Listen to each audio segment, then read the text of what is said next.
Welcome to the series of MGT 501 short lectures. ये MGT 501 की short lecture series की video है। Complete series इस चैनल के ऊपर अपलोड की जा रही है और आज की वीडियो के अंदर आपको लेक्चर नंबर 5 करवाया जा रहा है, जो कि है इंडिविजुअल वर्सेस ग्रुप बिहेवियर। तो शुरू करते हैं आज के इस ट्यूटोरियल को। पर्सनैलिटी वैल्यूज़ एंड एटीट्यूड है सबसे पहले।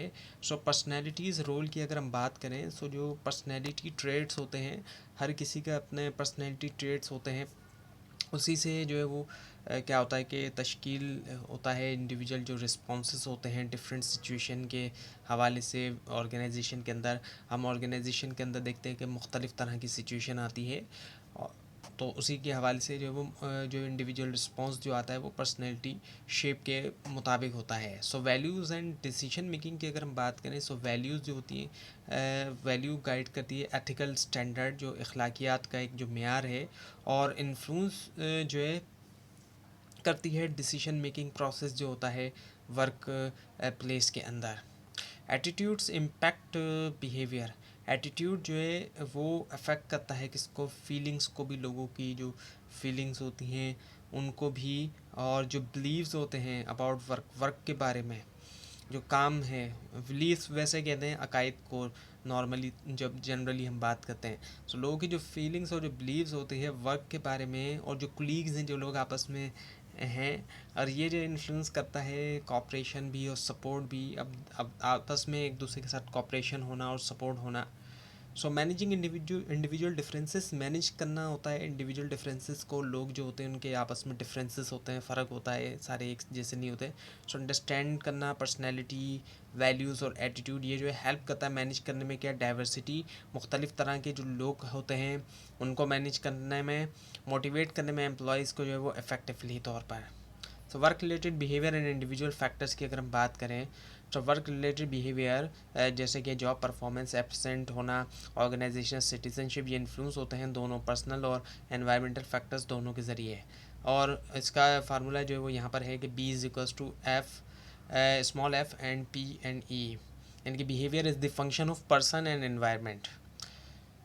बिहेवियर इन दो चीज़ों का पर्सन है। पर्सनल फैक्टर की हम बात करें तो उसके अंदर जो है वो क्या आ जाता है, स्किल्स आ जाते हैं, एबिलिटीज़ आती है, पर्सनैलिटी आती है, परसेप्शन और एथिक्स आता है। जबकि एनवायरमेंटल फैक्टर्स की अब अगर हम बात करें तो एनवायरमेंटल फैक्टर के अंदर ऑर्गेनाइजेशनल कल्चर है, वर्क ग्रुप है, डायनामिक्स, वर्क ग्रुप डायनामिक हो गए, जॉब करेक्टरिस्टिक्स है, पर्सनल लाइफ सर्कमस्टेंसेस है। मैनेजर को लाजमी तौर पर कंसिडर करना चाहिए इन वेरिएबल्स को जब वो जॉब्स को डिज़ाइन करें, सेट करें एक्सपेक्टेशन, और क्रिएट करें सपोर्टिव इन्वायरमेंट्स। अंडरस्टैंड करते हुए इन इन्फ्लुएंस को ऑर्गेनाइजेशन इंप्लीमेंट कर सकती है स्ट्रेटजीज, ताकि बढ़ाया जाए प्रोडक्टिविटी, रिड्यूस किया जाए, कम किया जाए टर्नओवर, और इम्प्रूव किया जाए एम्प्लॉय सेटिस्फेक्शन।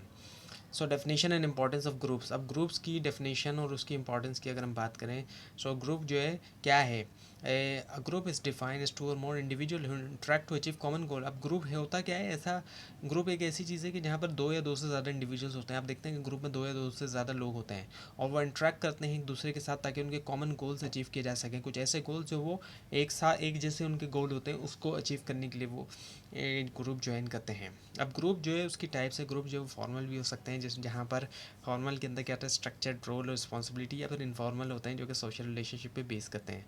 और ग्रुप्स जो है वो असेंशियल होते हैं ऑर्गेनाइजेशन में, क्योंकि इसकी वजह से क्या होता है कोलैबोरेशन होती है, और डाइवर्स स्किल्स आपस में एक दूसरे से लोग शेयर करते हैं मुख्तलिफ स्किल्स को, और टैकल करते हैं मुश्किल तरीन टास्क को, और जो कि इंडिविजुअल्स के लिए करना ज़ाहिर बात है मुमकिन नहीं होता। और इन सिनर्जी का कॉन्सेप्ट होता है, 1 और 1 11 आपने सुना होगा।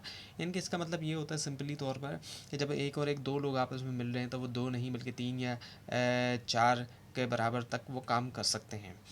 कंबाइन एफर्ट एक्सीड कर जाती हैं जो सम होता है इंडिविजुअल कंट्रीब्यूशन के सिनर्जी के अंदर। और ये जो इलस्ट्रेट करता है पावर जो है इफ़ेक्टिव जो ग्रुप है उसका। और ग्रुप जो है उससे चैलेंजेस भी ज़ाहिर बातें फेस करते हैं, जैसे कि प्रोसेस लॉस होता है, जहाँ पर इनएफिशिएंसी की वजह से ओवरऑल परफॉर्मेंस भी गिर जाती है।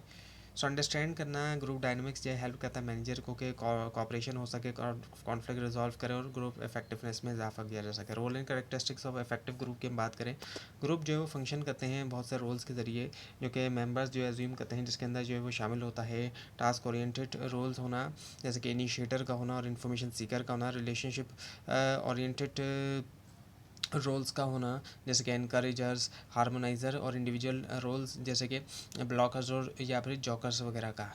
इफ़ेक्टिव ग्रुप जो होते हैं उसके अंदर हम देखते हैं कि वहाँ पर कुछ करेक्टरिस्टिक्स होती हैं, जैसे कि रिलैक्स्ड और इनफॉर्मल किस्म का एटमॉस्फेयर होता है, क्लियर अंडरस्टैंडिंग होती है, टास्क की एक्टिव पार्टिसिपेशन होती है, और इसके अलावा कंसेंसस बेस्ड डिसीजन मेकिंग होती है। मेंबर्स जो है वो अच्छी तरह से सुनते हैं, आइडियाज़ को फ्रीली तौर पे बताते हैं और मैनेज किया जाता है कॉन्फ्लिक्ट को कंस्ट्रक्टिवली तौर पर भी।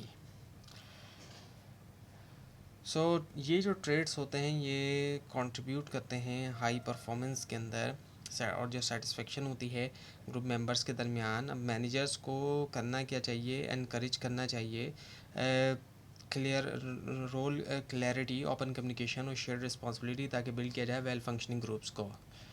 Types of teams and their functions की अगर हम बात करें, मुख्तलिफ तरह की टीम्स होती हैं। टीम्स जो है स्पेशलाइज ग्रुप्स होती हैं, जहाँ पर अच्छा ग्रुप और टीम में फ़र्क ये है कि टीम में ग्रेटर इंटरडिपेंडेंस होती है, यानी कि ज़्यादा एक दूसरे पर डिपेंड होते हैं और शेयर्ड पर्पस होता है। एक आम ग्रुप के मुकाबले में टीम का ये फ़र्क है। जिस तरह से क्रिकेट टीम की हम बात करें तो होता क्या है कि बहुत ज़्यादा डिपेंडेंसी होती है।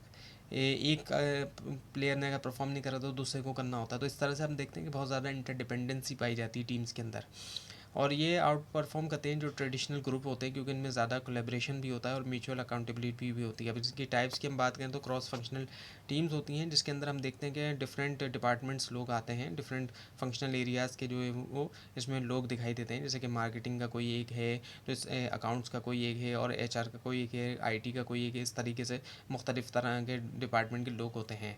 सेल्फ मैनेज टीम्स होती हैं, और ये ऐसी होती हैं जो कि बगैर किसी सुपरविजन की होती हैं। प्रॉब्लम सॉल्विंग टीम्स होती हैं जो कि स्पेसिफिक जिनका इश्यूज़ पे होता है। वर्चुअल टीम्स भी आज के दौर में हमें देखने में आती हैं, जहाँ पर रिमोटली तौर पर कोलेबरेट किया जाता है, यानी कि एक दूसरे से दूर हैं तब भी वो टेक्नोलॉजी का इस्तेमाल करते हुए एक दूसरे से जो वो कोलेब्रेशन कर रहे होते हैं।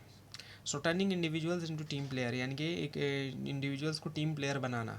बिल्ड करना इफेक्टिव टीम, उसमें क्या होता है, ट्रांसफॉर्म किया जाता है इंडिविजुअल कंट्रीब्यूटर को कोलैबोरेटिव टीम प्लेयर के अंदर। की स्ट्रेटजी जो होती है उसके अंदर जो है वो क्या क्या चीज़ें शामिल होती हैं, केयरफुल सिलेक्शन शामिल होती है टीम मेंबर्स की कॉम्प्लीमेंट्री स्किल्स के साथ, और प्रोवाइड की जाती है जो है वो ट्रेनिंग, ताकि इन्हेंस किया जाए टीम वर्क कैपेबिलिटी, और इम्प्लीमेंट किया जाता है रिवार्डिंग सिस्टम जो कि रिकगनाइज़ करता है कलेक्टिव अचीवमेंट को, यानी कि मिल के आपने अचीव किया हो। मैनेजर को जो है वो प्रमोट करना चाहिए कल्चर ऑफ ट्रस्ट और कम्युनिकेशन, और ओपन कम्युनिकेशन हो, शेयर रिस्पॉन्सिबिलिटी हो, और जो टीम है इसको कहा जाता है कि together everyone achieve more. TEAM का मतलब असल में यही है, कि इसकी फुल फॉर्म है कि टुगेदर एवरीवन अचीव मोर। ये जो है इसी से हमें पता चलता है कि ये जो है एसेंस है सक्सेसफुल टीम वर्क का। इसको अगर हम देखें कि together everyone achieve more, align करते हुए इंडिविजुअल्स के जो गोल हैं उसको टीम ऑब्जेक्टिव्स के साथ, यानी कि उसको आपस में मिला दिया जाए, तो ऑर्गेनाइजेशन क्रिएट कर सकती है हाई परफॉर्मेंस टीम, और उसी से इनोवेशन और प्रोडक्टिविटी आती है। तो ये था आज का लेसन। आपको इस बारे में कोई क्वेश्चन है, खासतौर पर इसमें कोई मिस्टेक दिखाई दे ज़रूर हाईलाइट कीजिए, और इस पूरी सीरीज़ को देखने के लिए और एग्जाम्स के प्रिपरेशन के लिए इस चैनल को सब्सक्राइब कीजिए, बेल आइकन के ऊपर क्लिक कीजिए। Thanks for watching this video and best of luck.